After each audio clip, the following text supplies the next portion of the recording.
LeBron James.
All right, everybody, we'll be with you shortly. Getting the show started in about 1 minute.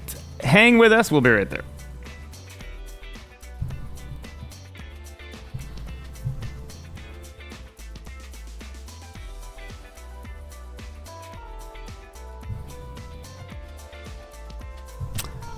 Yeah, I took my son to ski in Quebec this year, or is going to, and Quebec had warm weather and barely any snow, and I was looking at Utah, and I was on his spring break. I was like, let's just spend the money and fly out west, but instead we just stayed in Chicago. and the last time, in fact, yeah, he's a junior in at school, and he has grown up skiing with me, and the year I took him out to Park City, it was the year it was about 7 years ago. There was almost no snow. Like only half of Park City opened, and the bowl wasn't even open. All right, I'm gonna get this show started. I'm putting the 2-minute countdown on right now, and I'll switch up the music here.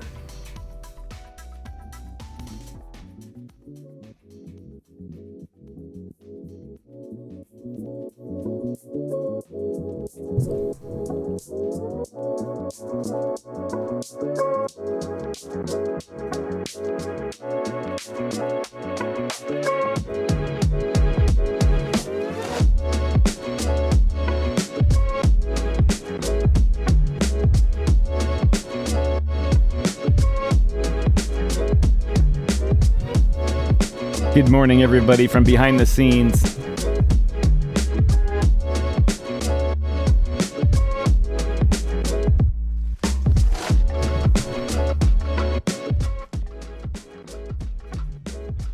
Welcome to our show. We're just getting it started back for another day, another show.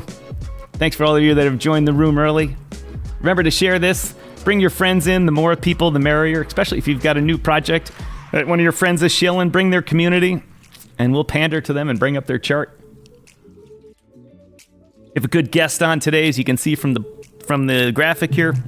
We'll get to them shortly after Pedro and I talk. But right now, enjoy the opening music as we get this thing started.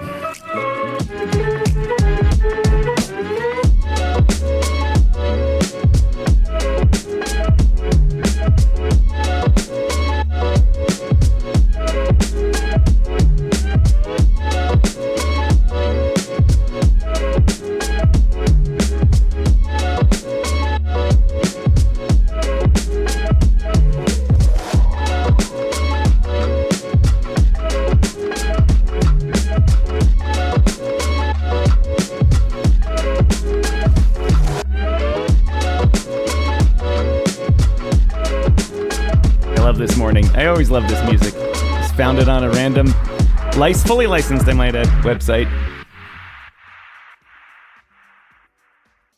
Good morning, everybody. Welcome to another great day here. Once again, I've got to look at the clock.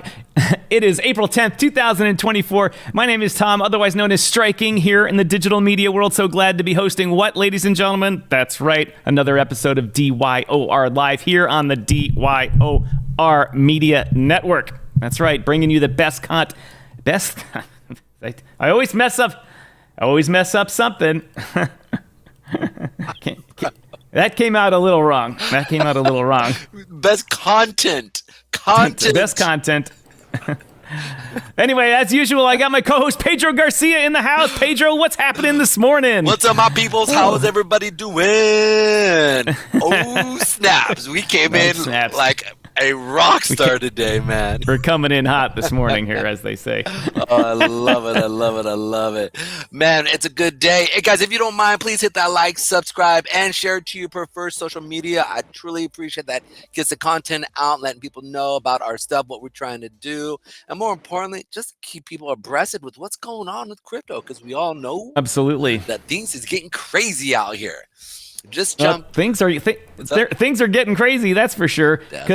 People are absolutely freaking out that Bitcoin is not going through the roof as they predicted last week. This week, the consolidation's continuing. Yeah. The consumer price index data came out today, as we all know. Bro.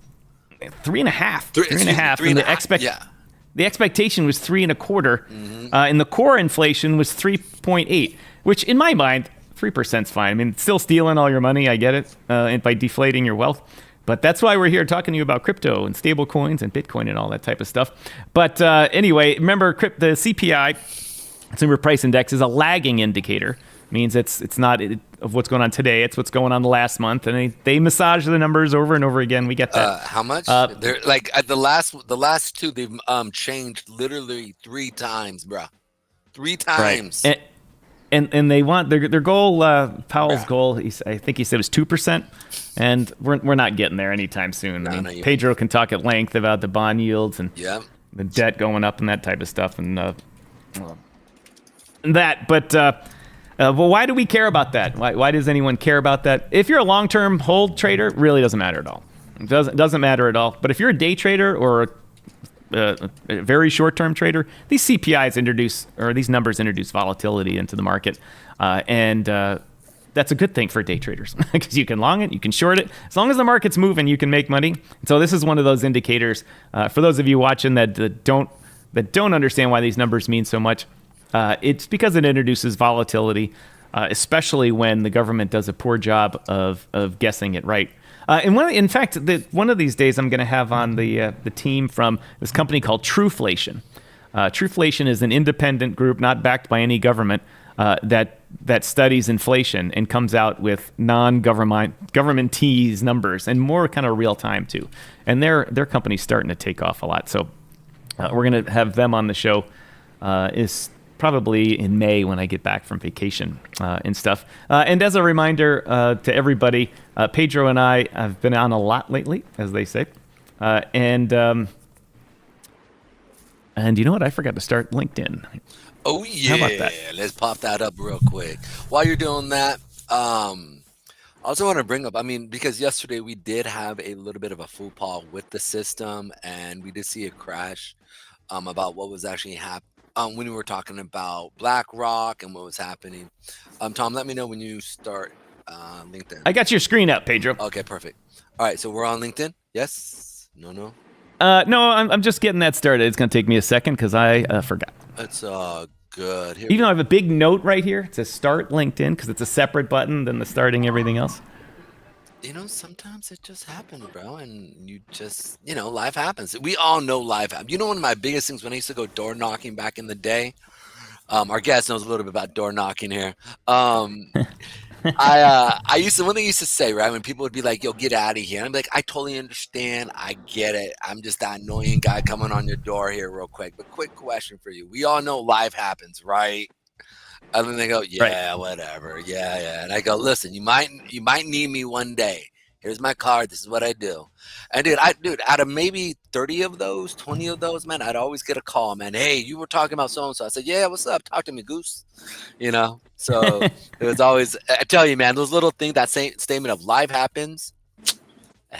It's a great statement. So. Anyways, let's go ahead and move along here real quick. Now, BTC overall, and I'm going to point this out here real quick. This is BTC and ETH chart together here. We can see here that BTC and ETH is literally, and the reason why I bring this up is because this shows a nice relationship of what's actually kind of happening overall with the two strongest coins out there. You can see here with this that it is putting higher high. This last push up was a higher high right above, and that 8 period moving average, it's sitting nice. So the fact is, I expected us honestly to see I was pretty positive we're going to see CPI actually higher than what was expected, simply because of what was going on with interest rates and seeing it as it was moving over the last couple of weeks. So I expected it to be higher, simply because of what's going on in the charts and how they're actually positioning interest rates to go up and bonds to go down. And so I was like, "Oh, this is the rope a dope over here. Good old Muhammad Ali, pow pow pow pow," before they get people to take them out. So the reason why I bring that up is, oh, dude, I need to, dude. If anybody knows any connections with TradeStation, we need to do something about it, because this drives me nuts, and this happens on air, like literally on air, bro. Like, Does happen a lot. okay, I gotta here. I gotta. All right. What when you're doing that? When I'm like, oh, the LinkedIn is not starting.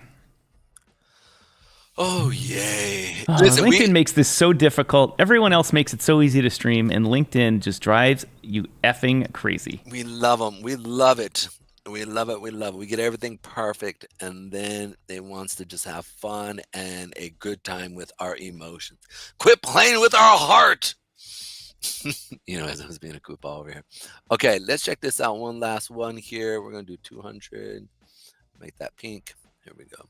Okay, so the reason I was bringing this up is, overall, when you combine ETH and BTC, you can see here that we're still above that 8 period moving average here, and we're starting to see a push up. So I expected to see a bit of a sell-off, simply because we've been kind of messing and following along with what's going on in the tech arena.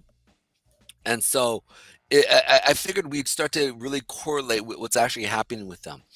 Overall, by me, the fact that we did put a higher high altogether when you combine the two here. And now let's go ahead and go into BTC here real quick, and I'll point this out again. We have a higher high, and then if we look at Ethereum, we also have a higher high. And we look at both of them, they have stronger volume than usual. And for me, that's a huge indication, just basically screaming to me, saying it wants to go higher. We want to see it go higher. It wants to go higher. So there's got to be some aspect of what's actually happening. So what do we always do? Let's see what the shorts and the longs are doing. The longs are consolidating, as we can see. We're not seeing a lot of buyers, or we're not seeing a lot of sellers come in on the blockchain here. So it's just kind of consolidating until there is a catalyst, i.e., some horrible news. Because the last time I said this, we know what happened, right? And so I hate to say it, there's got to be some news or some major news that's going to come out that is going to be a catalyst to push the market in a single direction. And so it's sad. Now, the other part behind it I want to bring up as well is, let's talk about the shorts. Shorts are picking up. Okay, you can see here that we're seeing higher highs and also higher lows on shorts. So they're stepping in, and they're putting position in hopes to see Bitcoin fall. So it wants to move higher, but Bitcoin wants to move higher. But the issue is you have your short stepping in and you have the buyers consolidating and chilling. So there's got to be a give and take here. So with that said, I want to bring this last little bit up right here. It all depends on this, right? Guess what I'm going to say it all depends on? What do you think? Volume. Well, yeah, but yeah, you're right. But okay. Yeah, but in particular, interest rates, right? Interest rates. Right. And if interest rates go up, like I expect them to see, like we're seeing right now. We talked about this in the beginning of the year in December. As we started to move up, I said, we're going to see interest rates. Why? Because we have a movement completely up. We have, it's going to retrace. And that's exactly what we've seen. We've seen it go up, higher or lower high, higher low, higher high, higher low, lower high, higher low, and now a higher high. And so in the indicating part for me as I look at this is if interest rates keep continuing higher, there's going to be lack of money to go into Bitcoin. And that's a big deal. And so if that happens, I'd expect some real either national, I hate to say, national travesty, something that's going to happen to cause it to drop. And I hope I'm wrong. I hope I am wrong. I do. So that's in a nutshell. All right, let me keep my mouth shut before I get assassinated. Ding, ding, ding. Speaking of Alex Jones. Oh, sorry. That was between. What's the other part? Boom, boom, boom, boom. Ooh, we just got demonetized. I know, right? Literally. You know what? I'll put it like, I'm going to say, AKA BTC, AKA Swifties, Taylor Swift, and Mr. Beast. All right, we're saved. We're good. Don't worry.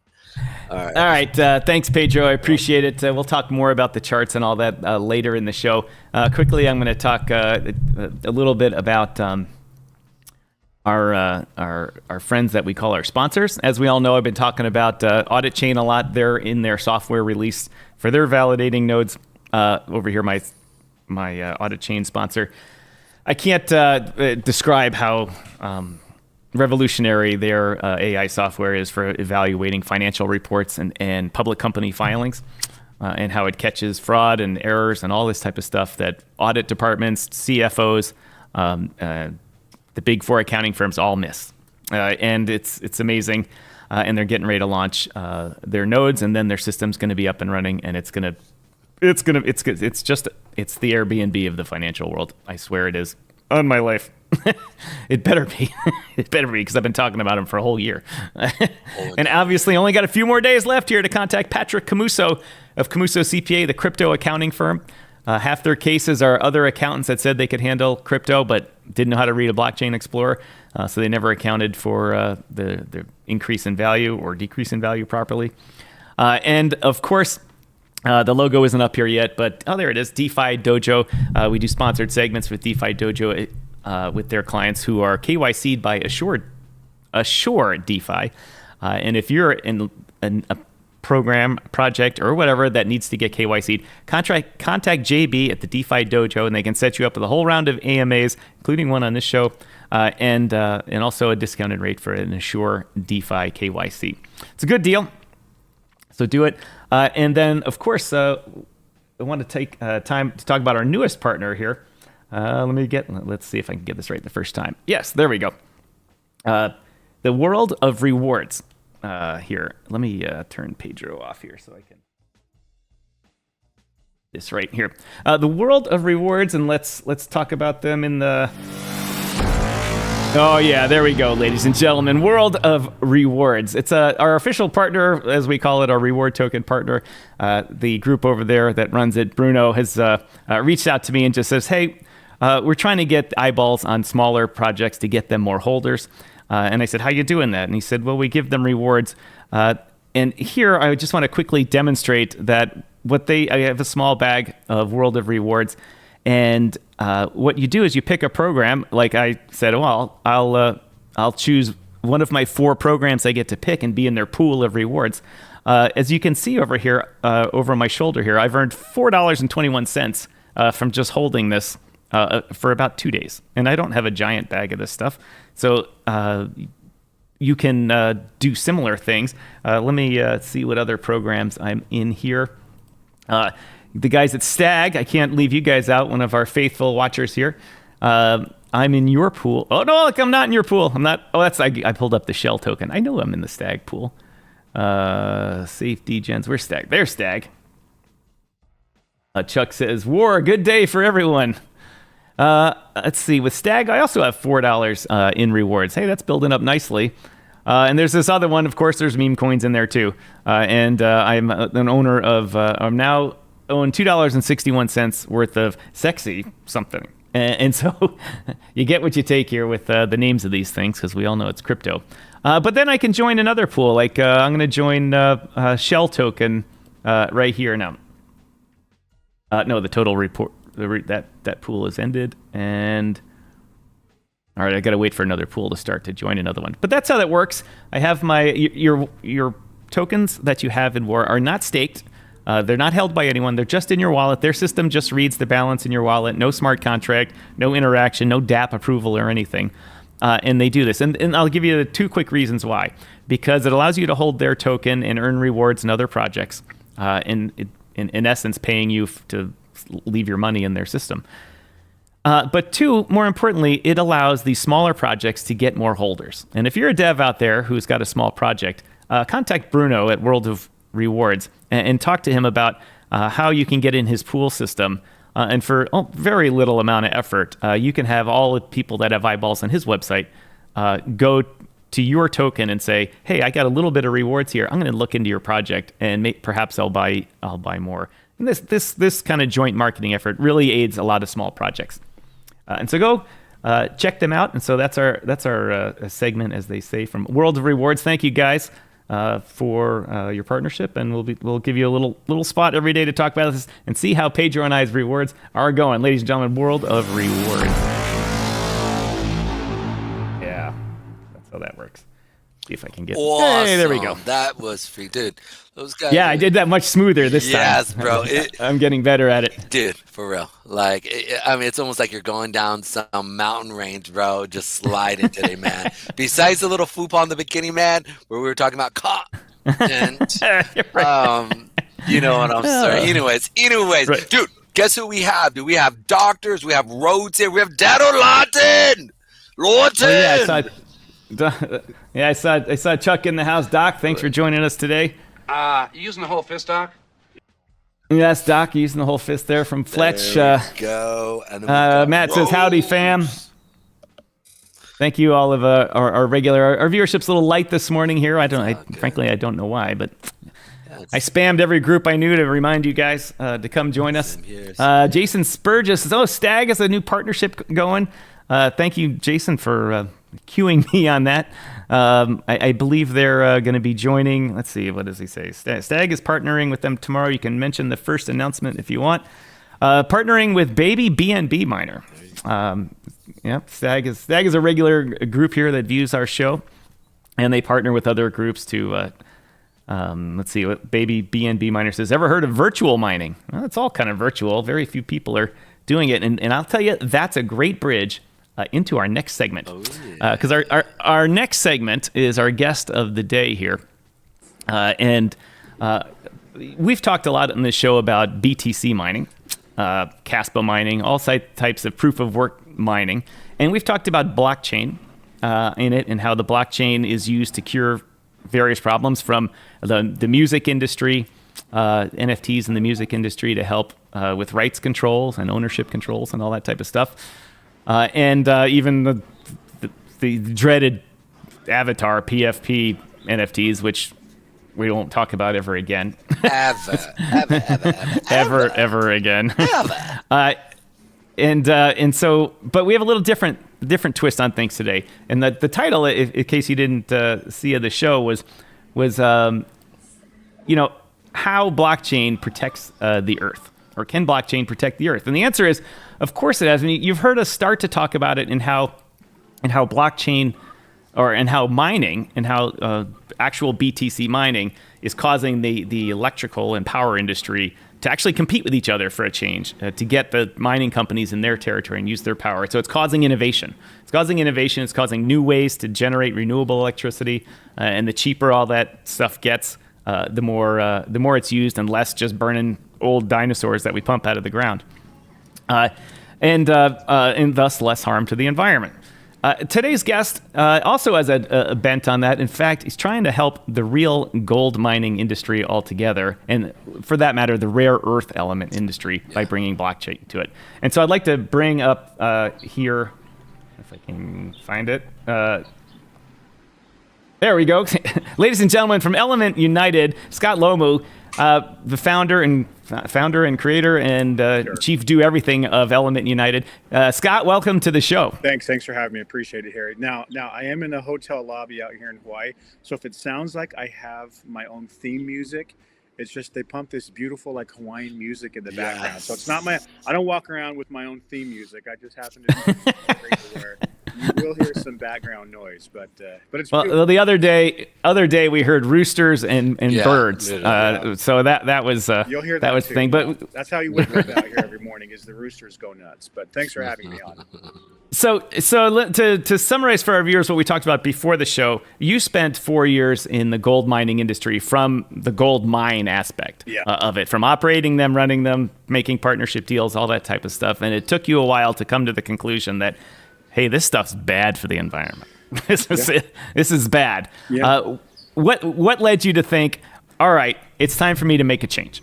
Well, as a gold miner, the furthest thing in the world away from me was anything tech or crypto. And while I was out there gold mining, I thought I was doing the right thing. I thought I had created a real win-win scenario by coming into these villages and helping the villagers on their gold mine their own land. And there was a split. They made money. The chief made money. Everybody made money. And it was fun for a while. I even had Discovery Channel following me around for a couple of years. I had a TV show for 2 years because it was such like a cool concept of these guys that know nothing about mining go out to West Africa and start mining. And so through a series of unfortunate events, the mining side of it came to an abrupt end. You can see all of it live as it happened on TV. But I didn't realize that what I was doing was having such harm and devastation on the environment. And to be honest with you, really, it was when the show was airing, all of a sudden I'd get on Twitter and everybody's like, you guys are exploiting the natives and the locals and you're doing all these terrible things. I didn't think I was. I thought we were there doing a win-win. And so once I stepped away from that, and then it became true that now I didn't subscribe to the fact that I was a douchebag like everybody on Twitter said I was. But I did realize Twitter. that the mining industry is dirty, and that the part of the mining industry that I was in was especially bad. There's a lot of corruption. There's a lot of just exploitation, environmental destruction. And that you had to step away from it to realize, holy smokes, like all mining isn't done like this. That was my first exposure into mining in West Africa. I didn't realize that there were other people doing it the right way. I just thought that's how it was done. And then I stepped back and went, oh my gosh, like look, what I was involved in was devastating to the environment and really in the long term devastating to the people. Now, but I didn't know what to do about it. I had no idea, what was I going to go do? Go fix it by myself. There wasn't really a mechanism or a vehicle to really start changing the minds of all those people who can help make a difference, who could actually make the changes. And so, yeah, it's been a really weird journey out of mining. And then the funny thing is all the nomenclature from the mining world has been adopted by the crypto world. And so I know, and it's confusing. Terms, right? When I say I'm a miner and that I'm in crypto, people assume I'm in crypto. And I say, no. I'm a miner. I'm with a shovel, like that guy, I get it. I get dirty. Like, and I don't mean like dust from my computer. I mean some real dirt. Yeah. So Scott, I spent some time in the manufacturing industry in which I bought a lot of high quality steel, military spec steel that had certain components in it, percentages of chrome, of this and that kind of stuff in the steel. And we were getting undercut badly by a competitor one time. And I told the customer, I said, go I said, go inspect their certifications for their materials all the way back as far as they go. And they went back, and it turned out that their supply went back into China. And the paperwork got hazy there, as they say. Yeah. and what happened was, since they couldn't validate the quality of the material from ore to processing and to delivery at your factory, it instantly made those products, the price of it, basically go to zero for our client. Right. They had plenty of clients in the world that would buy that stuff, but for the people that cared about quality and had to show to their customers and their users that these vehicles will save your life, these things had to be in order. So and it was a paper trail. But I understand that you're using the blockchain trail to verify a supply chain. Tell us how you're doing that. So we have seen some of the issues that exist not only in the mining, but once all these precious metals come out of the ground. And really where this started was, 20, 25 years ago, when everybody had this thing about blood diamonds. Nobody wanted a blood diamond. And so through this big UN resolution, they came up with this thing called the Kimberley process that helps to verify the origin or the provenance of diamonds. But when you look at that process, there's a lot of holes and weaknesses because it's a paper process, exactly what you just described in the metals and the steel business. So what we are doing is we are taking that same process and broadening it. The Kimberley process addressed two issues, diamonds and conflict, because nobody wanted a diamond that was harvested by children at gunpoint. The blockchain allows us to expand it into all things that are mined and to cover more things like environmental, safety, environmental protection, child labor, slave labor. And you can do that through the blockchain because it's trusted, it's verified. As long as your inputs into the blockchain are sound, you can now track and verify the provenance of all of these materials all the way through. And these it starts with verifying the mine itself. Creating an NFT for the mine that shows that this NFT houses their environmental commitment, their permits, all the things that say they are a trusted mine. But then once it comes up out of the ground, you have to track that all the way to the consumer. So we talk about all the way from the dirt to the finger, and you have to have a blockchain that people trust.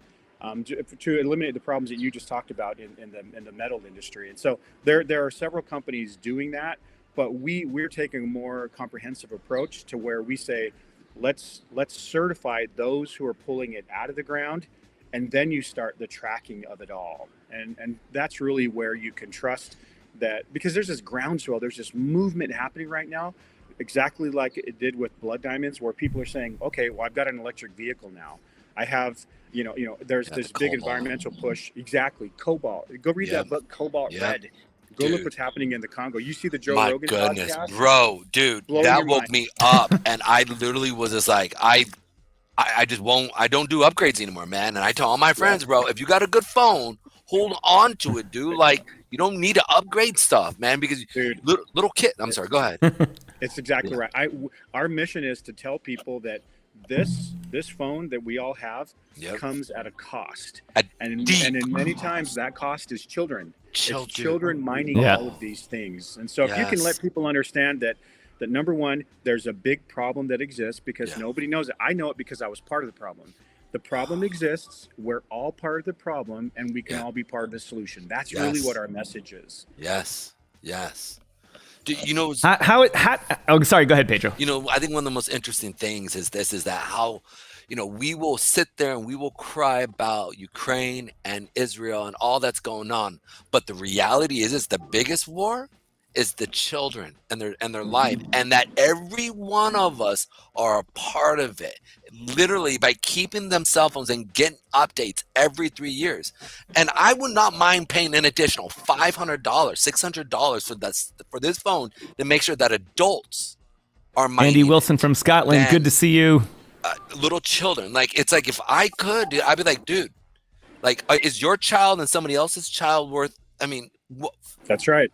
That's right. And people don't understand what's happening down there. That's why, the book Cobalt Red, Joe Rogan's podcast, what we're doing, we have to let people know that the bottom of the supply chain are are 8-year-old Congolese, Ghanaians, their children, and the families are sending them to the mines because there's no other option.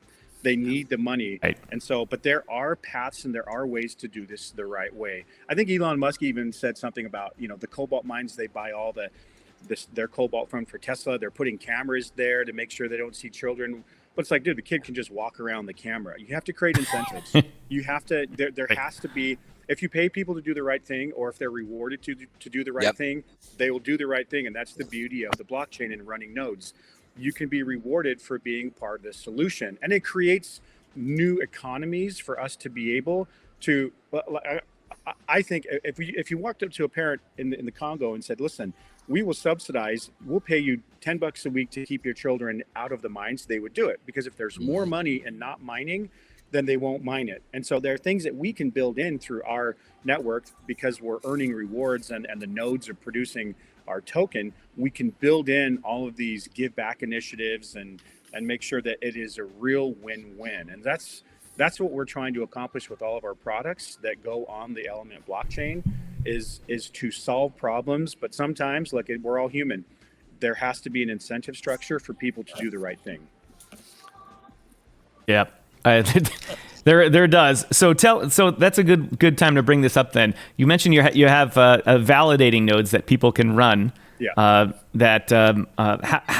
How do those work, and how does it benefit the local communities you're talking about by rewarding them for not sending their kids to the mines? So all of our products that we're building, and we've got 4 main product lines, are blockchain. They're on chain, and so our blockchain is the Element blockchain. So there's really 2 differences. There's Element United, the company, of which I'm a co-founder and president, and then there's the Element blockchain, which hosts all of our products that we as a company build.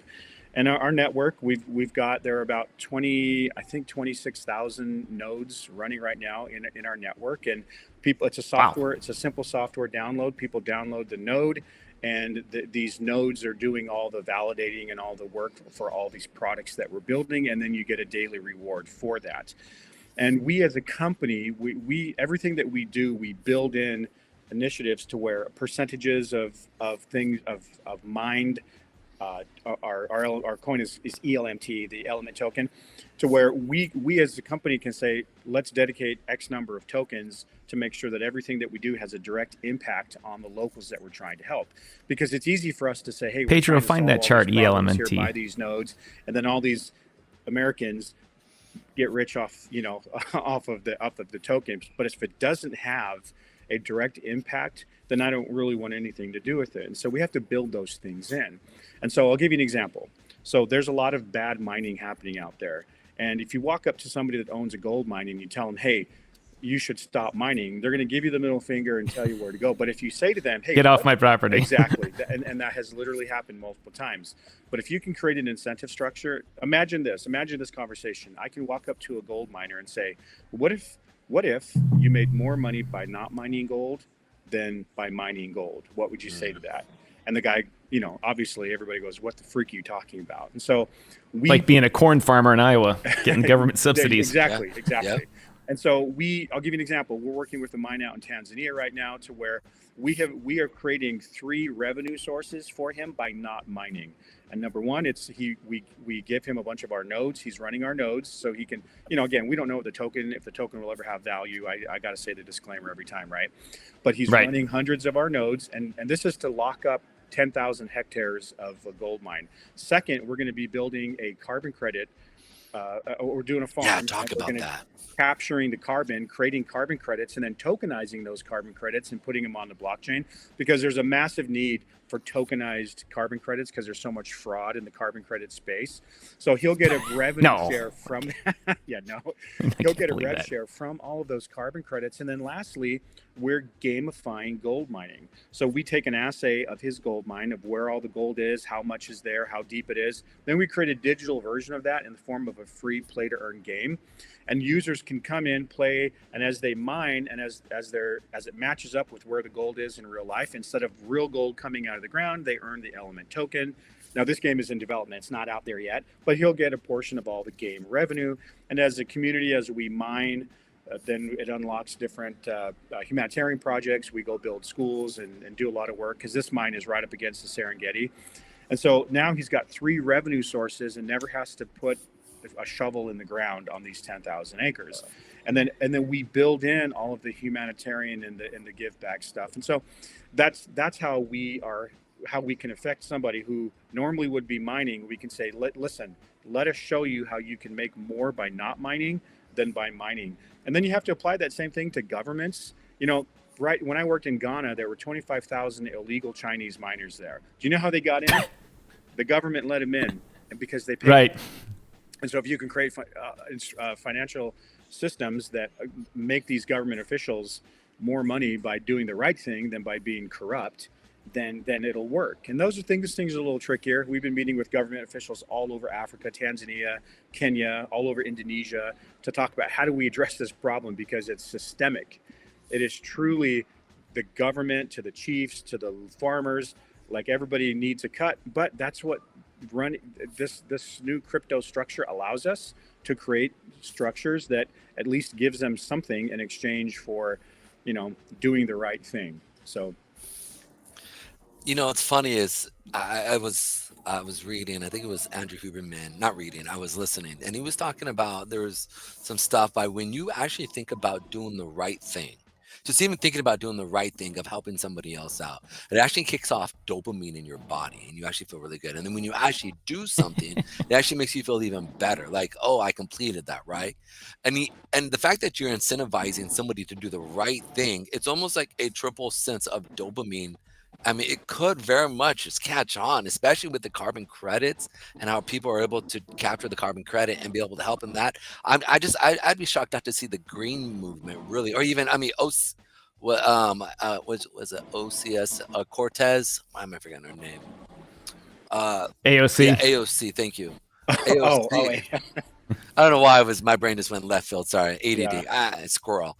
And so but I'd be shocked that if this doesn't catch on, all right, I could see this catching on, seeing it go before some people and saying, look, this is what we're trying to do through crypto. You may hate crypto, but we're hoping with carbon credits, and we're also hoping saving children's life. What That's is it right. you don't like about it?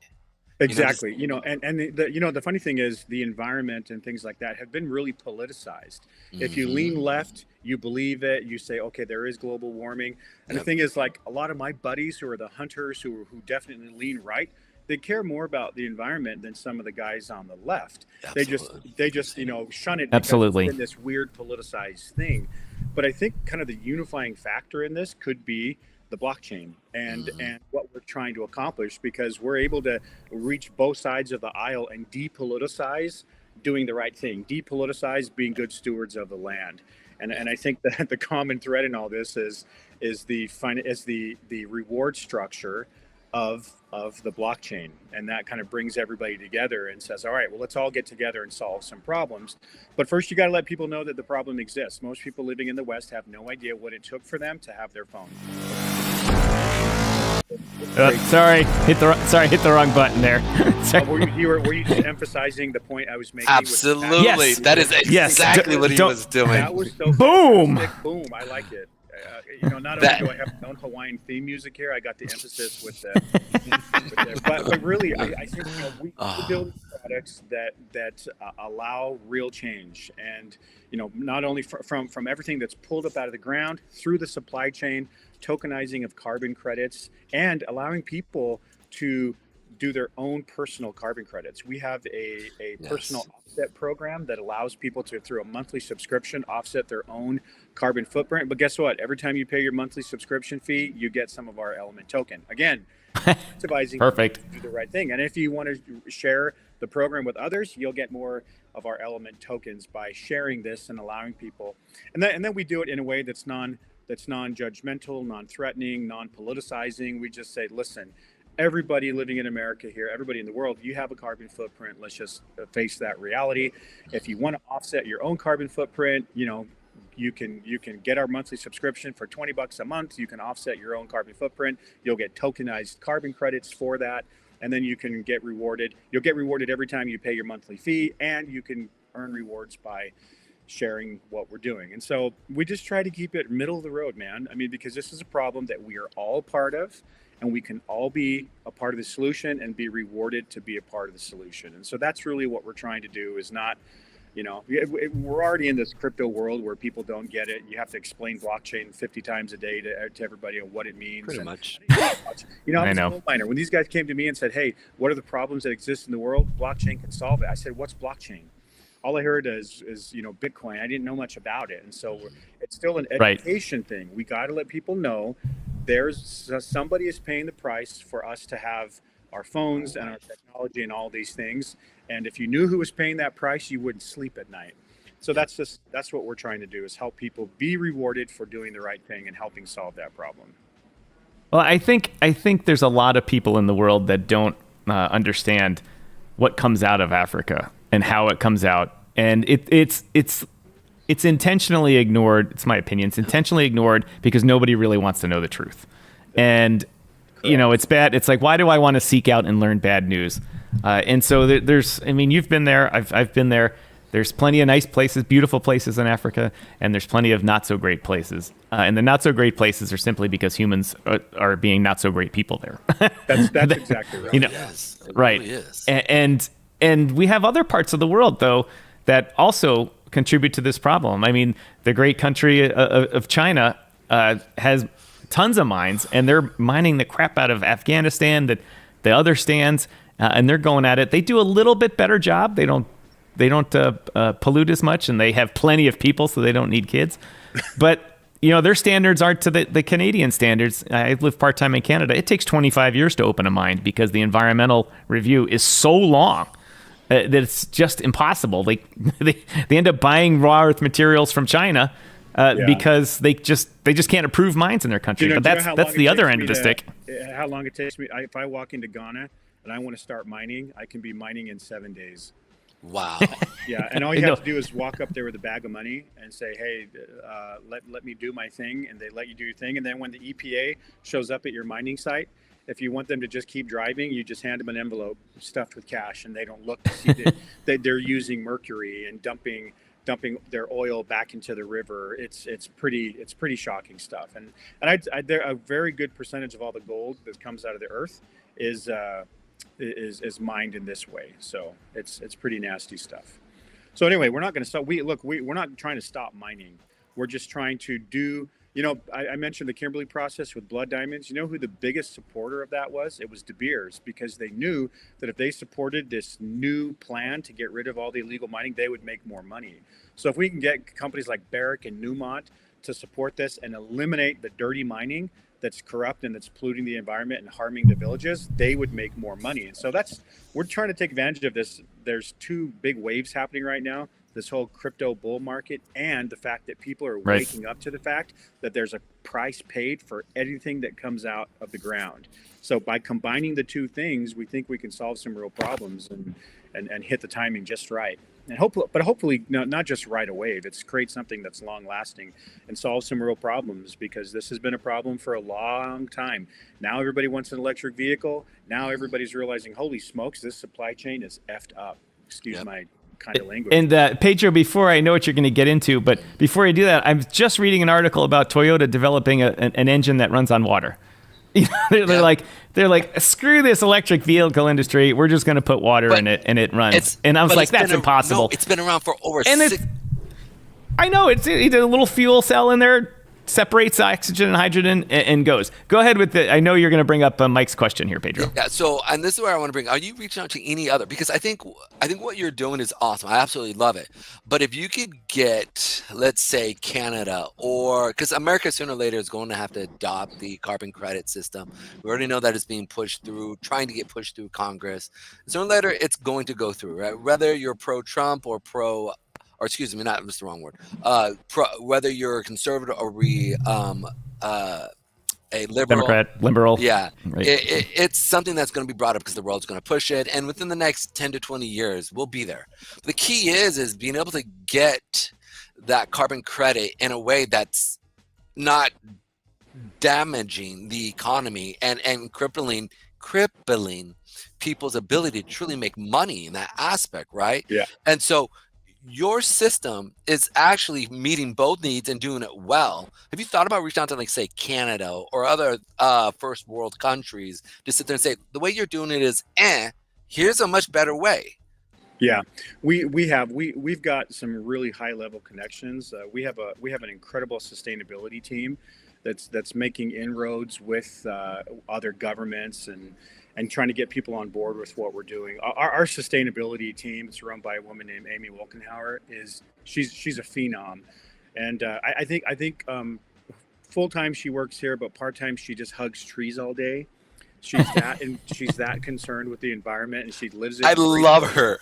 Yeah, no, she's so a phenom, and in fact, our ethical mining certification was actually her graduate degree thesis project, Oh, wow. and it peer reviewed. People love it. So yeah, we're not only, and you bring up such a great point. Not only do you have to go talk to these countries that are the polluters and the ones making, where all the corruption in the mining world is happening, but yeah, you have to talk to the first world countries. And so we've got some really good connections, government levels, so that we can go in and start. We actually 4 of the gold mines that we've contracted with are actually in Canada, and they've agreed to stop mining and then to get into the carbon credit space with us to produce. And again, we're trying to show them you can make a lot of money in this space, because the problem with gold, man, if there's gold in the ground, it costs X to pull it out. If there's no gold in the ground, it costs the exact same amount. So we're trying to show people that there are different ways to look at this.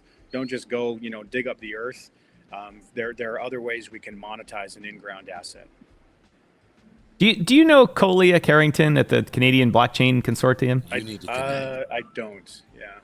I'm going to connect you two, and this would be a very interesting topic for her, especially since it's the mining aspect, the real world mining aspect combined with blockchain. It would really, and she's a great connection in all of Canada. I mean, she literally knows everyone. Yeah. Absolutely.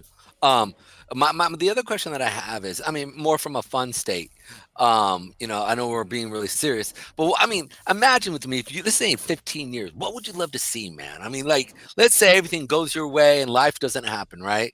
What would you love to see? In that aspect, because I love what you're doing, and I think it's a really nice, interesting thing. What I want from a business standpoint, from Element, I want everybody to be able to know the origin and the provenance of everything that they buy. And I want the locals, the people who own and who live on top of all these resources, I want them to thrive. I want them to finally take back control. And because, the whole blockchain with this decentralization and no governing body and authority, if we can use blockchain to all of a sudden, turn Ghana into Wakandia and let these folks it's like, because they control, they own these resources, everything. They own the riches, and they've been exploited forever. And so now you got this playing field that can be leveled through blockchain and decentralization. And you just say, that's what I want to see. I want to see, cities in Africa that look like, New York, and that, preach. But the blockchain can do that. And so that's the beauty of this, is that it gives the power back to those who have the resources. And there will be it's going to take a ton to do that. You got to get rid of some of the corruption, and you got to, but I'm telling you, the technology is now caught up. Because when I left Ghana 10 years ago, I didn't know that the blockchain could solve a lot of these problems. And then it comes and you go, oh my gosh, this is a game changer. This is going to level the playing field and give power to those who don't have it. It's like people in blockchain are like banking the unbankable through decentralization. But now with these resources, we can do some fun things and give the power back to those who need it, who deserve it, because they've been exploited for hundreds of years, including me. I'm not some savior. I didn't think I was, to my defense. But when you look back and go, I exploited the hell out of them. I came in there, they killed a goat and chickens and did a little sacrifice for us. That's how happy they were that we were there. But I was there giving. They tore down their entire cocoa plantation so we could dig underneath it, so that they could make a little bit of money. But now what? They have no cocoa plantation. Their rivers are polluted, and all the Americans with all the money are gone. That's exploitation. Right. And so we can fix that through the blockchain. All right, I have one of the guests we had on the show a while ago was because of Starlink. There's some revolutions going on in the world in all sorts of industries, and one of them was in Bitcoin mining, in which they can go to a village now and put these containerized Bitcoin mining things and consume a lot of power. And from my understanding, most of these remote villages, they have small little power generators that they can't afford to have one run all day. It powers things in the morning and in the evening when everyone needs the power. But these things are going in and as a local customer saying, all right, we'll buy power 24 hours a day from you to run our Bitcoin mining operation. But when you guys need your power, we'll scale it back because the village only uses power at 2 peaks a day, just like the rest of the world. And so it's bringing to the village, it's bringing a continuous guaranteed power supply because they can afford, in essentially a co-op power system that runs all the time. And it's bringing internet connectivity through Starlink. And it's revolutionizing how, it's bringing that, having power is important to everything in life now. So you can use your rare earth elements 24 hours a day.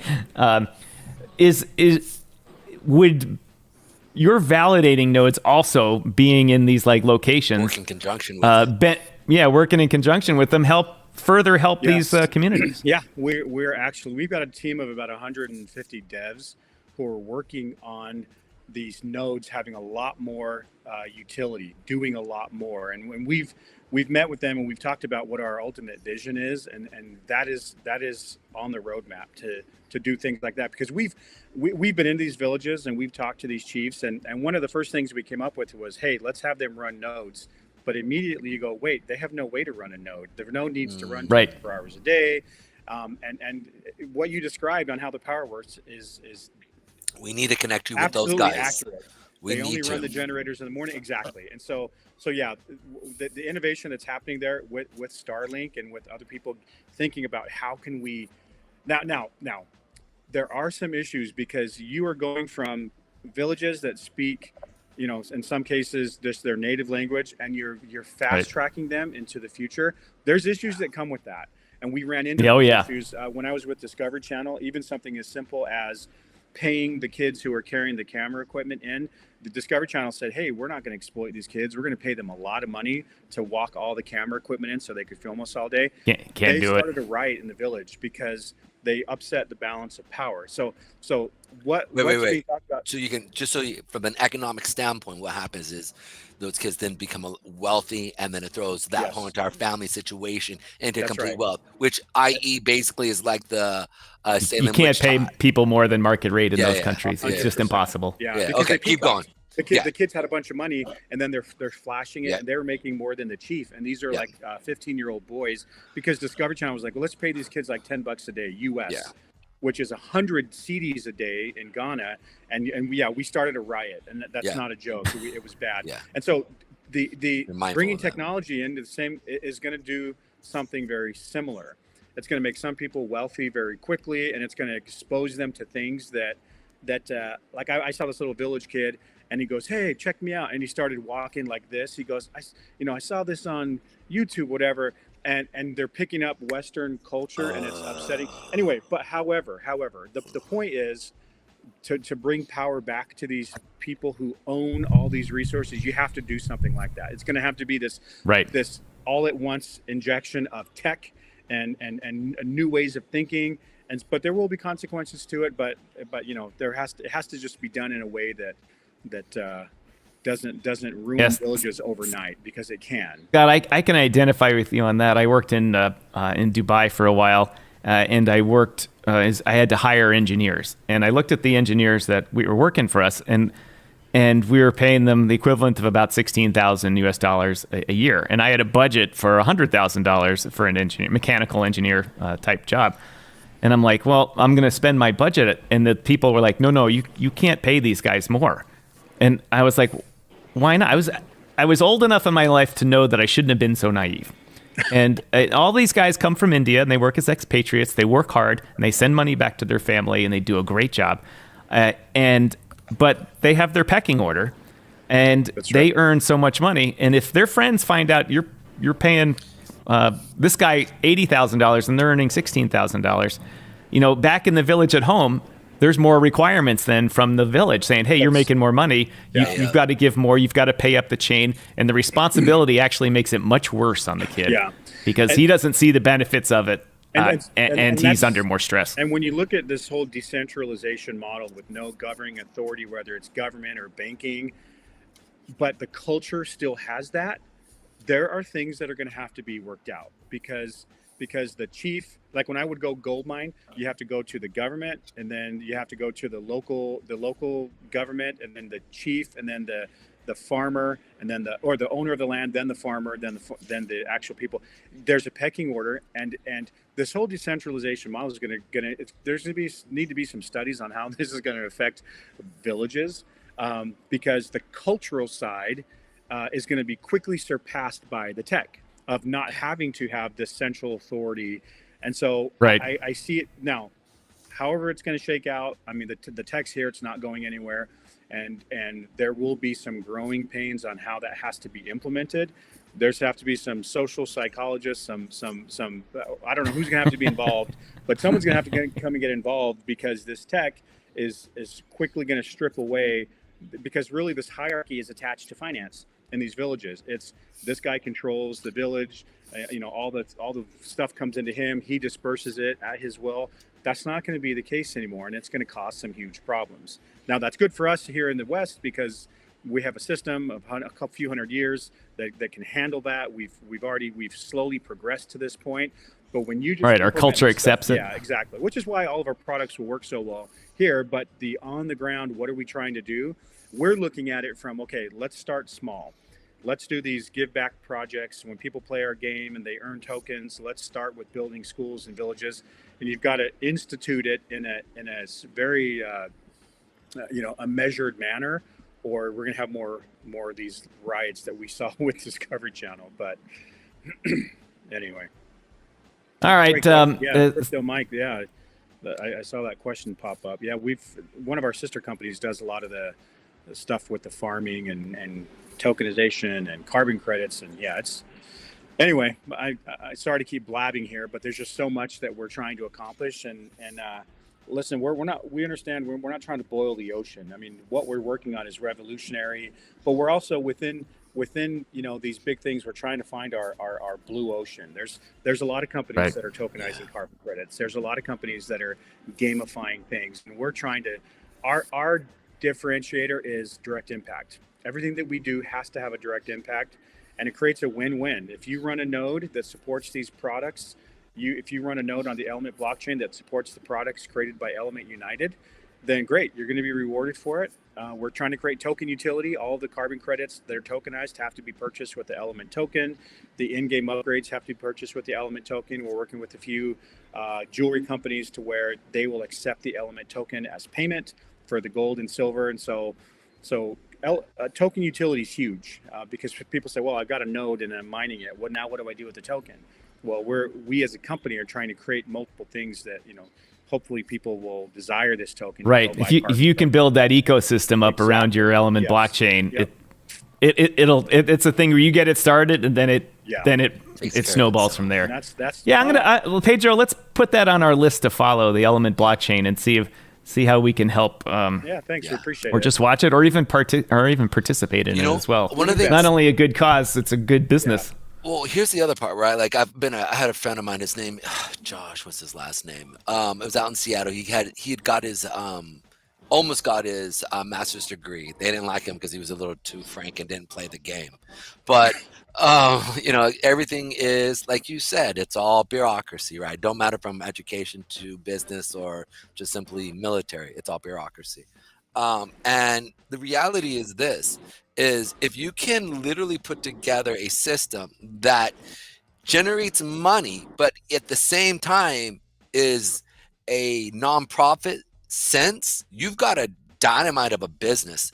And it's something that will continue to keep growing because it feeds itself not on itself, but by going through and doing what it normally does. And this is definitely one of those things you can definitely see. I'm looking at your guys' chart. You guys, now as a coin itself, I mean, you guys did explode here. I mean, I don't know if this was something that went wrong with the contract, but it went from basically nothing. I believe it was like 0.1 cent or 0.01 cent, and Yeah. it went all the way up to 86 cents. Is that correct? No, I think I Was the don't think we've contract ever mess gone up? more than.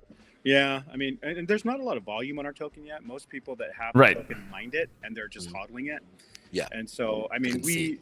what are we at today? 0015 or something like Yeah, that. yeah, And double so, 016. Yeah, yeah.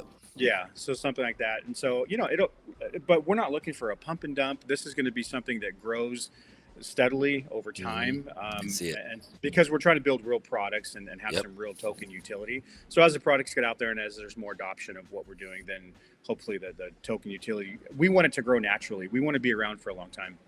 Right. People are like, oh, well, let's get it here and let's do some market making. And we're like, no, let's just let this happen.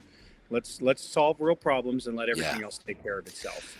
All right. Well, while we're talking about this, my final question for you here, Scott, is you've talked about quite the large organization that you got going on here. How is all of this funded? Yeah. Self-funded, zero investors. We have the people who started this with me. I'm a co-founder. It's all private. We've never raised a nickel. And yeah, we got a pretty high burn rate right now. We're part of an ecosystem to where we have there's several brands, like Element, kind of a blockchain incubator. So we pool resources, but yeah, we've just got a few of our internal guys that have funded the whole thing. They're out quite a bit right now, and hoping that turns around soon. But yeah, well, hopefully it does too. We got a question from Chuck. How do we buy this token? Looks like it's on Uniswap. Yeah, Uniswap. Yeah, CoinStore. We've got it listed there as well, but we're working on it. We're in the process of getting it listed with quite a few places right now. But yeah, look at running a node as well. The nodes, we just had our halving, and the nodes go up in price with every previous node. So I think right now an Element node is about $6,300, and so. We've sold quite a few nodes. There was quite a node buying frenzy over the past couple of years. Things have kind of leveled out because now people are looking at the token, going, "Well, should I buy the token or should I buy the node?" It's whatever you want to do. But what's the return? We can't see when I talk about a return. I try to avoid that. I'm trying to let people know. I tell people that your risk in this is whatever you pay for your node. The token may never be be anything. And then I'm just very you can't talk about returns because then the people that don't like that talk come calling. Actually, you know what? You're right. Actually, let me phrase this. I apologize. You're right. That's actually a silly statement or a question. If I was to look from a social, let's say, because we all give money away, right? Yeah. If I was to give my money away and donate it, right, to basically a good cause that's actually doing real work on the ground, boots and Adama on the hands, right? Your phalanges are sitting there. What from a social standpoint, what is that? If I was to get something back from that, we're talking obviously probably less than treasury yield, right? But something knowing that you feel good and you get an attaboy. So there's always going to probably be something coming back, but not necessarily anything where I can sit there and go, oh wow. But there will be something coming back, correct? Yeah, I mean, from a node perspective. So our node started at $2,000, and in the first year they kicked out about 1.1 million tokens. Okay. So from that standpoint, okay, if I bought a node that was $2,000, now we've had our halving and the node price has gone up, so it's significantly less. So right now, if you're going to get a $6,300 node, you're going to be getting about 500,000 tokens over the next 12 months.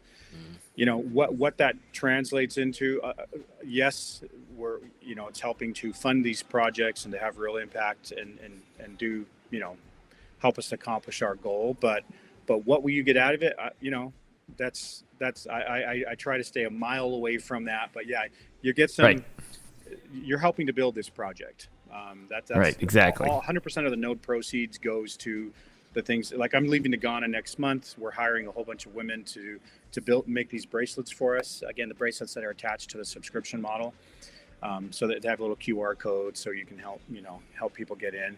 So everything that's every node purchase is, that's how we've built our tech. That's how we've funded things that we're doing, how we've met with these governments, and so everything is, but again, from a what's the end goal on it? I have no idea. Well, I'll put it like this then. No, Pedro, we gotta close that topic off right now. I'm gonna finish it off here. So basically, you're gonna get a little bit back more than just feeling good that you're helping somebody else out. Yes, correct. Yep, you will be rewarded for taking actions. There you go. Yeah. There you go. And if you can be a little altruistic, then maybe Well, not in it for the money, buy a node and support the network. I don't believe people are altruistic. I mean, we've learned this already. Yeah. Listen, that's just, we learned that with Sam Bankman-Fried, right? And so that's what I'm trying to point out. But Pedro, that was my way of bridging the topic out peacefully. Okay. Oh, you're right. I'm not sure that anyone has bought a node and said, I'm just doing it because I want to help the children in Africa. They've all looked at it and said, it gives me a reward. Yeah. And they're all hoping that reward is worth something. So that is there you go. And that's what I'm trying to, that's what I guess where I'm trying to highlight. You're exactly all right. Yeah. So let's go ahead and move forward. Quick question. This has been hit. Where do we buy this? Like where do they? We just said that. No, I know. But is it as simple as going on to Uniswap, boom, clicking it? There's a go to Uniswap. Yeah. We're listed on a couple exchanges. One out of the Philippines called Coin Store, but we're working with. Mm-hmm. You'll see this token listed everywhere within the next 8 months. But Coin Store, Uniswap. If you want to buy a node, just go to elementunited.com. You can buy a node there as well. All right. So well, Scott, we're coming to the end of the interview here. We hit the topics about how you're bringing transparency to the supply chain in the gold mining industry. We talked about how even coming up with a little way to gamify it will help get the people to adopt the technology, even tokenizing carbon credits and things like that. All big jobs in themselves, and you're taking a lot on. Pedro and I wish you luck in doing that. And we'd like to check in with you in a little while to see how it's going. We'll follow Element and talk about it here and there. And if you've got any news about it, feel free to send it to us, and we'll bring it up on the air. Thanks for having me. We love, we get our message out by doing things like this. I'm happy to update you as often as you guys want, and I appreciate you having me on. It was a real honor and pleasure. Right, we're a small channel, but as you can see, we try to do it right here. So we expect some good growth here soon. Yep. As we get a comment from our people saying, "Nice show here on DYOR, love it." So I have to get going here. You're welcome. Okay. Thanks a lot. We really enjoy it. Awesome. Thanks, guys. Bye. Welcome. Hey, Pedro, take it away for a minute. Excellent. So let's go ahead here real quick. First of all, that was a really, really great segment with the DeFi Dojo segment. They did a great. Honestly, I'm going to be looking to be purchasing a node and a few other things. So we'll see what happens. In all honesty, I literally I don't buy upgrades. I mean, unless my phone is completely damaged and completely just jacked up, I'm at a point where I just, I won't get an upgrade, and I sit there and just let it, it's still just as good phone. So I love the fact that there's actually a blockchain system that is in place now where they're actually trying to do things. So I'm really happy about that. Also, Mr. Doctor will be purchasing, it sounds like. So guys, go check them out, man. I think that's just something to be, it just, as we all understand, look, I truly believe most people aren't altruistic, no matter how much they say they are. Because ultimately, we all about, we're all about yes, Mike, that was Element on, Pedro, put a link to their chart in the comments. Just cut and paste that thing. That was a great interview. That was really good. We got some good information out, learned some interesting stuff. Dude, we got and Scott is certainly a good guy there for taking this on. And that was really, it went a lot longer than I had planned, but it was clearly that was one that could go like 3 hours and things like that. But it was great. Yeah, I agree. So my question is this: so we need to hook him up with Polia and a lot of our already networks, so that, because I think, obviously he's got his own system and his own, but having him connected with a lot of the connections we have, I think would really help him out. So, I mean, Tom, you know what you got to do. Yeah. In fact, I'm doing it right now. Sorry, I've got Striking at on the line here asking some questions about something, and all good. Let me go ahead and go over some charts here real quick. All right. So one of the things I do want to bring up, because we were talking about this yesterday, right? And we kind of got off, but it's with BlackRock and some of the stuff that's actually happening with them. It's really important because, again, and I think Doc talked about this. You know, you still have the element chart up, by the way. I know. Oh, okay. The idea that they are setting up an on-ramp system that is going to allow big money, an infinite system, to go into a finite system, right? But they're not doing it in a way where they're putting the horse before the car, right? They're actually doing it where they're using the car to drive the Suburban behind it, or they're doing it in a way to just doing it efficiently. And so that is what we kind of need in crypto. And in that same sense, I can only imagine if they see what's actually happening with some of the just DeFi projects and how it's actually being set up. I mean, and imagine, we already know that BlackRock is huge into social movements. They're huge around the world, even though they're crippling other societies at times with some of the stuff that they're doing. They are aware of basically social movements. And they do try to fund it. So it'd be really interesting to see something like Element and see how they would totally just revolutionize a whole entire system by just basically funneling money into it. So it's something that I would be exciting to see. But on the back end, speaking of what they're doing, they're creating a dividend-based system that is going to allow you to be able to buy like a stable coin, and they kick off a dividend that gets created by the transaction fees that are actually going in. So I think that's really interesting because when we look at crypto at large, okay, and we actually see what's actually happening right now with Shane Bitcoin Store's in the house. Is Alfie in the house? We've been seeing and talking about. This is one of those things that if we do see the bond rates, and I don't want to bring this up because we've been talking about this here now. I'm pretty sure you guys are like, dude, come on, bro, it's enough. But we're seeing an increase again in yields and a depreciation of bonds.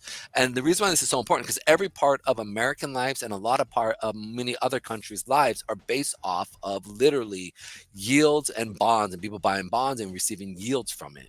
And so this aspect of literally seeing the interest rates go up here is an important aspect, because as interest rates go up, people have less money to be able to go through and spend in regular life. As inflation keeps moving up, and Tom pointed out that inflation is a lagging indicator, because like from last month to this month, we'll see what happens. But I'm pretty positive we're going to see an increase because we're seeing interest rates go higher. We're talking 30-year, we're talking the 10-year, we're talking the 5-year, the 2-year, the 1 year. We're seeing the 6-month. As you can see, consolidate, but it did push up, right?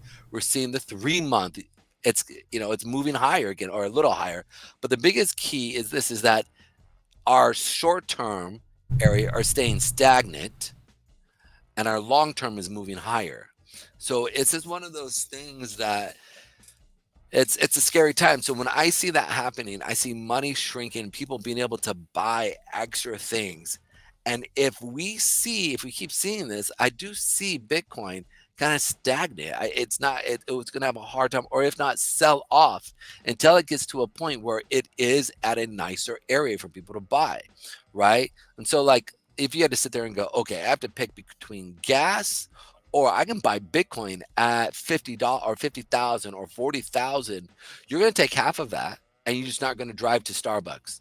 Right? Like, that's just, or you're going to figure out a way, because the pricing of BTC dropping off at a lower level is one of those things that you're going to sit there and go, do I rob from Peter to pay Paul? Yeah, I think I do at these price points, right? Because it makes it smarter at a lower price point versus a higher price point. So it's going to be really interesting to also see, since banks are sitting around this 50,000, 40,000 area. They're up a little bit, up to that 70,000. They're also buying right here. So they know what's actually happening, most likely, right? And so I could see them wanting to push price down. Now, again, we don't know what's actually going to happen. We're literally 2 weeks away from the happening, right? Actually, a week away. It's supposed to be on the 19th, so a week and a half away. And so it's going to be really interesting to see what happens. But ultimately, seeing what's happening with inflation and yields and bonds, and then the S&P 500 and what's actually happening. Oh, I didn't go on the S&P 500. S&P 500 from a technical analysis, we're starting to see a sell-off and a weakening happening. And we've heard people talk about how, and you've heard me talk about this as well, as the Russell 2000 is showing weakness. We're actually starting to see a little pump in the Russell 2000, but in relationship to the overall movement, it's still very much down. And right now, people are selling off a lot of their top stocks here in the S&P 500 and trying to find value in the Russell 2000. But ultimately, when you look at the books of many of the companies in the Russell 2000, because remember I've talked about how they go through and they actually hold about 80%, 90% of the work population in America. It is one of those things that you need to pay attention to. So if we're seeing that go sideways, and we're seeing their books basically laying people off, or we're seeing them cut back hours, right? This is one of those things that's going to affect also Bitcoin in here in America, because whether it's 2/3 of the world outside who depend on America to buy their stuff, and when we're not buying their stuff, they don't have money to go ahead and buy Bitcoin, or it's us not having the money enough because we're being laid off or hours cut back, that you're at that point where you're sitting there going like, okay, do I buy Bitcoin at this price, or do I see Bitcoin at a lower price and seeing if I can wiggle something out? So it's one of those things I think is going to be really interesting to see what happens here. And as the S&P 500 starts to show weakness as we're starting to push down here, guys, did you see this thing here again? This thing just decided it didn't want to. Ooh, I don't even understand this. Let's go ahead. But it's just one of those things. I feel like as we start to move into BTC, and I got to put this back up. So give me just 1 second. So 8, it's gonna be 20. It's gonna be 50. 50. That's gonna be 89. That's 89. Give me 1 second. And then it's going to be blue. I'm going to take a minute to thank our loyal viewers for tuning in today. Absolutely. Got a kind of a low count today. We didn't have any good raids from anybody, which I really enjoy. But thanking everybody that shows up day to day in comments, even when we have longer interviews and they're not just alpha in the charts. I really appreciate it, and I just want to take some time to thank you guys for that. Appreciate it. Absolutely. That's always appreciated. I'm not even on the screen. I just clicked on the screen. I'm a ghost. That's hot. Anyway, for those of you joining us once again, tomorrow and Friday we will not be on the air. There is an outside chance for a full rant Friday. There's an outside chance for that. I gotta just see what my schedule is and what Mrs. Striking's schedule is on Friday, and if it works out, then it's possible that there might be an opportunity for a full rant Friday. I want an Insta Live. Couldn't wait to slide into the live chat. Oh my gosh, Carmen's in the house, ladies and gentlemen. Carmen Crypto. What up? Let's get her sprinkle up here. Oh yeah. Oh, the mayor of Akron, farmer, a true farmer. Thank you very much. Just more silent today. Thanks for the love. Really appreciate it. I hope you guys watched the interview. It was really good. It was a great topic. To talk about. Man, dude, we need to cut that up and place that. Man, I'll do that. I'll cut it up. I'm going to be praying for these guys, man, because this thing, I really hope that it takes off. If we can see this thing take off, I don't even care about the coin. I really care about what they're trying to do. Because, right. Yeah, we did, Carmen. We saved the earth with blockchain today. It's all taken care of. We fixed it. It's all good now. But it really is. I mean, but man, it really could. I mean, that's the beautiful part behind it, is if it really could. I hate to do this to you. I need about 10 minutes, because I actually have to run and grab something here. Give me 10 minutes. If you could talk about what your thoughts on BlackRock and them coming into the blockchain and what's actually happening and what you feel about that. All right. I'll be back. I can do that, guys. Pedro. That's all right. We don't have much time left anyway. Mrs. Striking is flying in today from Kanukistan into Chicago.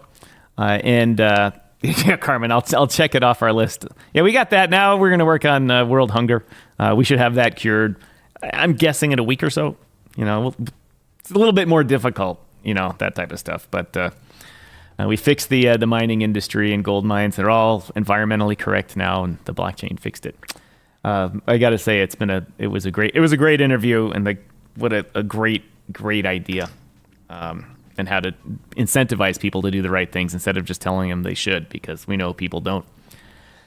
Anyway, what Pedro was talking about is BlackRock coming into the crypto space. And I only partially remember where Pedro was going with that. Mike, we started talking about it yesterday, and we're going to continue it today. Unfortunately, we're out of time here. As you might suspect, when I'm away from Mrs. Striking for a while, my apartment here in Chicago, our apartment here in Chicago, turns into a little bit more bachelor type place. There's some things around, perhaps a beer can or two, and floors are clean, but not as clean as they should be. There's a lot of things I got to get done before she shows up, so I can't stick around and talk too long here.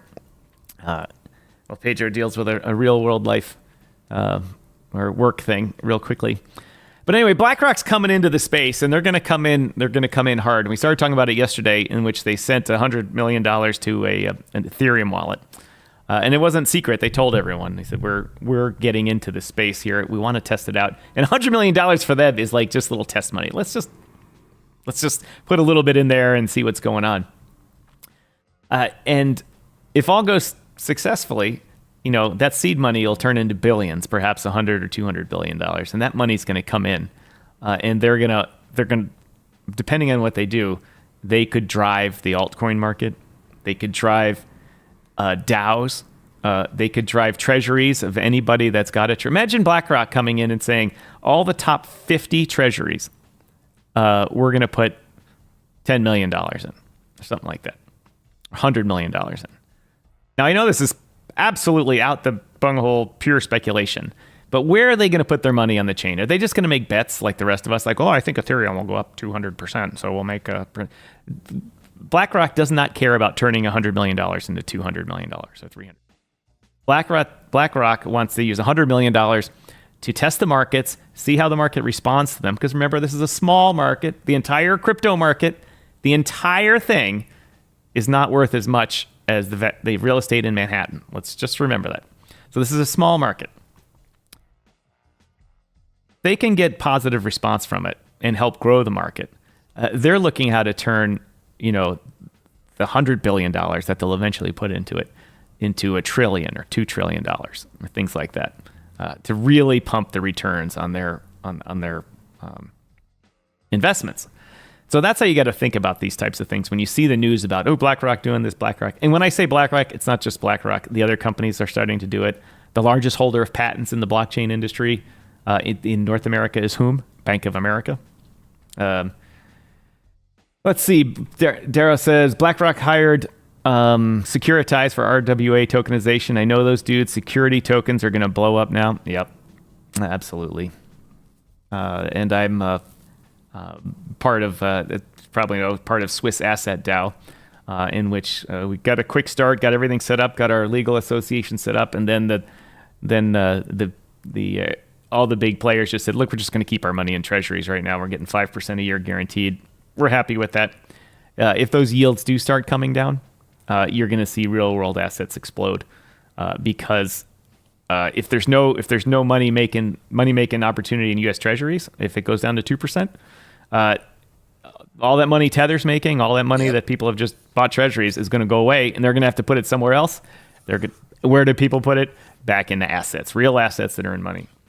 And that's it. And I think that's one of those things. Oh, go ahead. No, I was just saying that was just one of those things I think is really important to understand, because as these start to progress, many other traditional security companies are going to come over and they're going to build on what BlackRock is doing.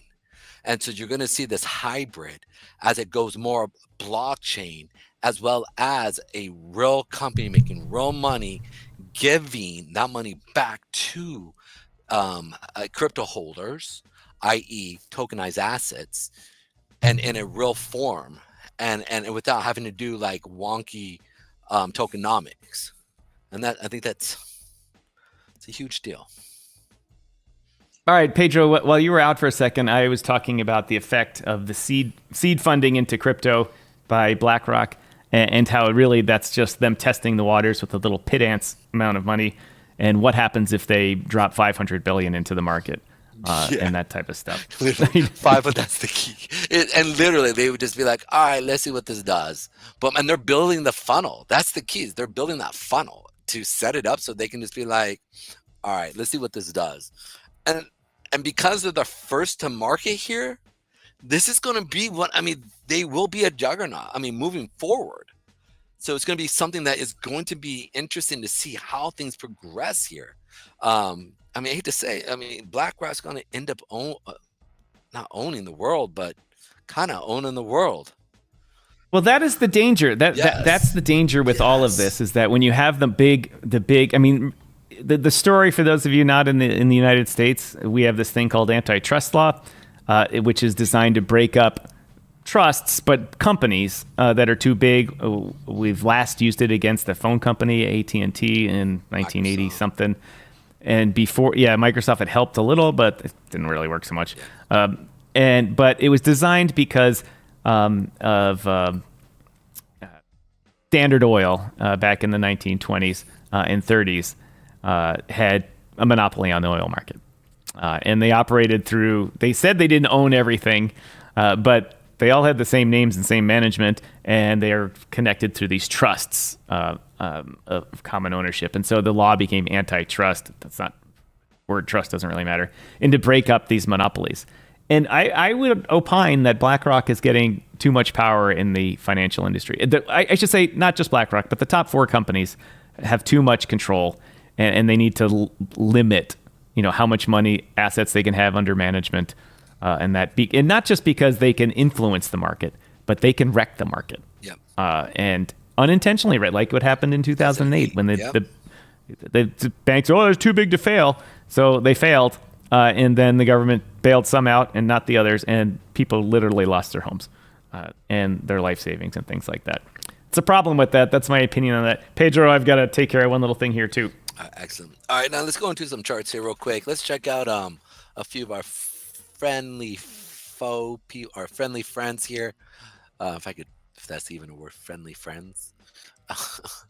Let's go ahead and go here real quick. Dara, that's crazy. Privatize water. Imagine that. Need buy water with tokens from CBDCs. Bro. Yep, that's when we're all fodder for the cannon fire. That is the scary part. Like one day that might happen, dude. I don't even think about it. All right, so let's go here real quick. Who would ever thought we'd be paying for water though, willingly, in little plastic bottles that literally are designed to kill us? They weren't designed to kill us, but the fact is that you have so many of the plastic particulates going into our system. It's a pretty bad situation. All right. On a side note, just check out BNB. BNB just had this nice little pump here, which is actually pretty impressive. They're showing some strength here, and they're still holding. So it's something that I was looking at going, they're moving here. I'm wondering, like, how is this happening with BNB? Like, are they, there's a lot of transactions happening. Is this like a side note of them buying their own coin? I'm so curious. How are they able to kind of fight this market? Or is this actually institutions stepping in and buying and playing off of them? I don't know. It's really interesting here. There is a nice little drop though. So if it does come back down, I would actually look to be buying it here on the smaller time frame of like that 583 area for a nice little day trade there. the other part behind it as well is if they do continue, there really isn't anything that's going to stop them. We have a small little area right here, but that'd be that 620. But after that, it's kind of skies, it's all-time high after that, I believe.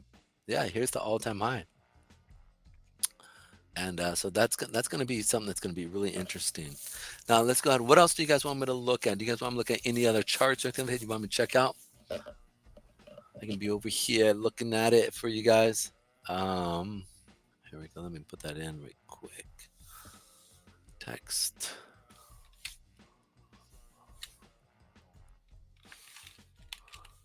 Oh, shoot. Boom.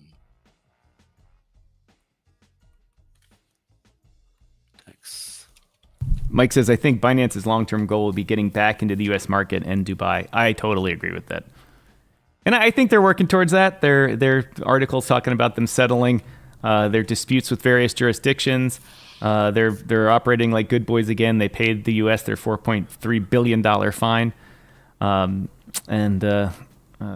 So I think the new CEO is capable of doing that, so long as the morons that we refer to as state attorney generals don't blow it, like the lady that runs in New York. She likes to just bring lawsuits to gain fame, and that could trip them up. But other than that, I see it going well for them. Hopefully, we'll see what's up. But from a standpoint of a charting, they're looking sexy, real sexy. So maybe they did get into Dubai. Maybe some words got leaked, and somebody's kind of pre-gaming it there. So we'll see what happens. Really interesting. You can see here XRP doing what XRP does, consolidate. ADA here. Now we talked about ADA here. I think it was yesterday or the day before, as the sell-off continues to happen here. If this thing comes down, like I said, I'm really hoping down into the 50s area, 47, 46 area, and potentially even these lower areas of that 33, 32. And I'd be stoked if we get down to this 24, because I was actually reading an article and this guy was talking about how, what we brought up, the guy brought up, and he was basically saying there's not a lot of like meme coins on Cardano. If they were to go over there and start launching, that would skyrocket the price of Cardano, because Cardano has not had it like a 10x. I mean, from the lows, right? From the lows they had 20, it was a 5x. And so this would be one of those ones that's like that sleeping giant that people were sleeping on. So I was sitting there going like, I don't think we're the only ones thinking like that. So I mean, the fact is that if it does pump, I mean, it's from the lows here, and from a market cap we've already looked at, it could easily double, triple, quadruple here. I mean, real quick, if we see another pump. So, and if they come out and start to work with, I don't know, other developers that they're trying to do, it'd be really interesting to see. Dogecoin here. Dogecoin hit our supply area like we talked about, selling off, putting in a nice little lower high here, or excuse me, higher low here. So potentially we could break through this area in the next good news as we happen to get into, and go to that next stop, the next period, and maybe a whole number of 30 cents here. And from there, it'd be interesting to see what happens here, because this is really the only trading area. And then you have this area right here, which is that 35, 30 cent area. So it'd be really interesting to see what happens there. And right now, since it's only sitting at 19 cents, it'd be a nice little 2x there from a major coin. I'm checking out Solana. Solana is coming back down. It did blow through our support area here, and we came into the 50 period moving average here. I'm sitting there looking at this going, we just had the cross of that 8. We're going to start to see this trend down, and I'd expect to see it either play at that 143 area. I know, Shane, $100 million chump change. That 96 nice. area. Basing on what I'm looking at and what's happening typically with the overall market, it's a very likelyable scenario. If not, then we're going to find support around these areas here and see it come back up to that 259 to the 244 area, which is our next supply area that we'll see some type of reaction off of. Um, you guys can see here that Litecoin is bouncing off. Oh, that's weird. That should not be there. Ugh. You right there? That was the coffee's wearing off, Jan. Oh snaps! Well, engage in with me, my friend. Engage. I usually I drink tea, but today my daughter stayed over, striking it as I call her. I stayed over last night. I took her to school this morning, and on the way back, I drove by the Dunkin' Donuts, and I've been eating healthy lately. I'm going to Florida. I don't want to look like the big white pig on the beach, and so I trying to eat healthy and all that kind of stuff, and then not even gave up my evening, bourbon attack, I drove by the Dunkin' Donuts. I'm like, I got to do it. Went and got the breakfast sandwich and the coffee. I was weak, but man, it was so good. Dude, their sausage and egg, bro, which I don't know, on the croissant is fire, man. Like, yeah, it's good. I mean, it's good cheap food. Yeah, it's not like that's not right, good food cheap for you. It's Hey Joe, we only got about 5 minutes left here. All right, so as I see here, Litecoin potentially could be coming back down here real quick. Tron is like, look at this, man. They sold off from here, and now it's just kind of consolidating here. I do see them going, if they pick up this easy, can get to that looks bullish. Yeah, exactly. Yeah. It's exactly bullish. Check out Matic here. Matic hit our area of supply here. Now we're consolidating, coming back down. Potentially coming back down to that 58, 57 area. But if there's two points here. You have your area right here, that 69, 70 area, and you have that other area, 57, 51 area. So some little... What's this area? Like, make that chart a little bigger so I can point at it there. What's the area where it's at right now? Forget that little dump off today here, but this little bottom right here, is that in any area of that is of importance? I mean, I'm seeing it go out and be the highs over here, the tops on this head and shoulders over here. Let's check it out here real quick. Nope. Okay. Personally, I think my talk about Matic yesterday is going to cause the whole thing to rally at least 2-3x. That's exactly, man. I mean, I should start calling you Rand too. You know what I'm saying? Here you go. But you can see here, I guess we do have some monthly moving average, which is sitting at the 8 period moving average, or excuse me, the 8 and 20 period moving average. So this very much could act as support. And then from there, you have your weekly 89 and 50 area. The only problem is these are sideways. They're not pushing up or pushing down, so they're not really going to give a direction. But the fact is that they are weekly higher time frame SMAs are going. You're going to have a reaction, as you can see. We had a reaction, we pushed up. We had a reaction, we pushed up. So it's one of those things to be paying attention to. That 8 period moving average is on the monthly. That looks sexy for me. But again, we'll need a real catalyst. So I mean, I'll point this out. This is something we will get some type of reaction from this 8 period moving average right here. That is sitting at that 85-cent area. And this is a decent number here, 85-cent whole number here. We could hit this and then see it turn around and go up. So potentially, yes, that area that you point out could potentially be a big move. So we'll find out what happens, though. I'm more looking down a little bit lower at the 400-day period moving average, where you see that yellow line, or even further down. So we'll find out. Dot hit our area, came back down. We'll see what happens if it continues.